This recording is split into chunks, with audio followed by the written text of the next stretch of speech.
La ministre Jacqueline Gourault avait relancé la piste pour redonner à chacun le sens de cet acte citoyen qu'est l'impôt.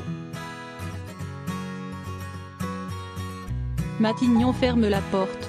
L'entourage d'Édouard Philippe a assuré ce dimanche que la piste d'un impôt sur les revenus pour tous n'était pas envisagée alors que la ministre de la Cohésion des Territoires, Jacqueline Gourault, avait remis l'idée sur la table dans une interview au journal du dimanche. C'est une idée qui revient souvent dans les débats et Jacqueline Gourault peut légitimement la restituer et la soutenir dans un moment où chacun est invité à faire des propositions. Mais la piste d'un impôt sur le revenu universel n'est pas à l'étude, a réagi Matignon, rappelant que les Français payent déjà l'impôt dès le premier euro avec la CSG et que tous payent la TVA. La ministre de la Cohésion des Territoires estimait-elle auprès du JDD qu'il fallait redonner à chacun le sens de l'impôt par ce biais. Chacun pourrait contribuer à la hauteur de ses moyens, même de manière très symbolique, défendait l'ancienne sénatrice proche de François Bayrou. Faire payer cette fiscalité par tous, y compris les plus modestes, même 1 euro, éviterait de faire peser le poids de cette fiscalité sur les classes moyennes. Aujourd'hui, seulement 43% des ménages sont assujettis à l'impôt sur les revenus. Une proposition déjà faite par une députée LREM. Cette idée de l'impôt dès le premier euro avait déjà été lancée par Bénédicte Peyrol, députée LREM et membre de la commission des finances de l'Assemblée nationale, dans une interview au Parisien en décembre dernier. Il faut mettre à plat tout le système fiscal, que tout le monde paye des impôts, dès le premier euro.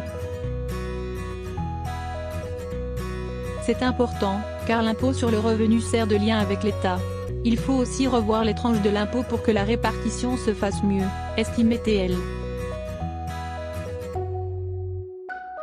En parallèle du grand débat national, le Parisien a lancé son laboratoire des propositions citoyennes. Et sur les 2500 propositions reçues en 5 semaines, l'impôt universel a été suggéré par une centaine de personnes. Mais cette remise à plat de la fiscalité des ménages, saturée par le sentiment de ras-le-bol fiscal divise, il y a ceux qui défendent une mesure citoyenne et ceux qui craignent la perte de pouvoir d'achat des moins aisés, alors que la question de la capacité à payer ses factures a fédéré le mouvement des Gilets jaunes. La ministre de la Cohésion des Territoires affirmait aussi qu'elle ne serait pas choquée par une nouvelle tranche d'impôt sur les revenus les plus élevés. Actuellement, 5 tranches progressives existent pour l'impôt sur les revenus, 0%, 14%, 30%, 41% et 45%, pour les revenus supérieurs à 153 783 €. Mais, concluait Jacqueline Gourault au JDD, l'objectif et la réalité de l'action du gouvernement, c'est la baisse de la fiscalité, comme Emmanuel Macron l'a plusieurs fois rappelé. Et ce dimanche, après l'interview de la ministre, l'entourage du Premier ministre a bien tenu à rappeler qu'il fallait entendre le message des Français qui payent trop d'impôts et que le gouvernement avait déjà engagé un grand nombre de décisions en ce sens.